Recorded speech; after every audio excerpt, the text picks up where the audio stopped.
Pemuda Simpang Anem berinisial MNR yang diamankan Densus 88 pada Rabu lalu karena dugaan terlibat dalam aktivitas terorisme ternyata memiliki segudang prestasi. Bahkan MNR berusia 22 tahun ini juga sempat meraih jawara pada kejuaraan silat budaya di Belanda dan Portugal secara virtual dalam tahun ini. Menyikapi adanya dugaan MNR terlibat dalam hal terorisme, beberapa kerabat dekat angkat bicara.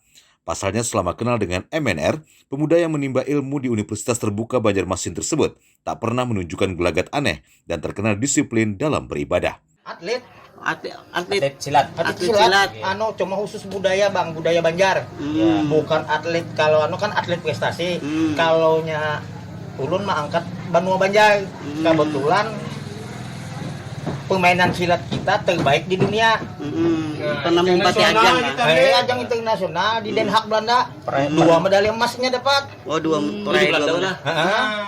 Saya menilai anak ini sangat santun, budi pekertinya sangat bagus, dan terlihat dari kesehariannya tidak ada gelagat aneh-aneh yang kami rasakan. Karena setiap dia melatih adik-adiknya di kompleks ini, dia hanya memberikan edukasi tentang silat, kemudian melatih disiplin, memberikan edukasi tentang spiritual pencaksilat sendiri, karena secara keagamaan anak ini sangat disiplin untuk sholat ibadahnya. Kami ada grup WhatsApp ya, di grup untuk pelatihan, tidak pernah sama sekali mengirimkan dalam bentuk flyer atau dalam bentuk himbauan-himbauan yang arahnya ke arah yang tidak bagus ya buat anak-anak.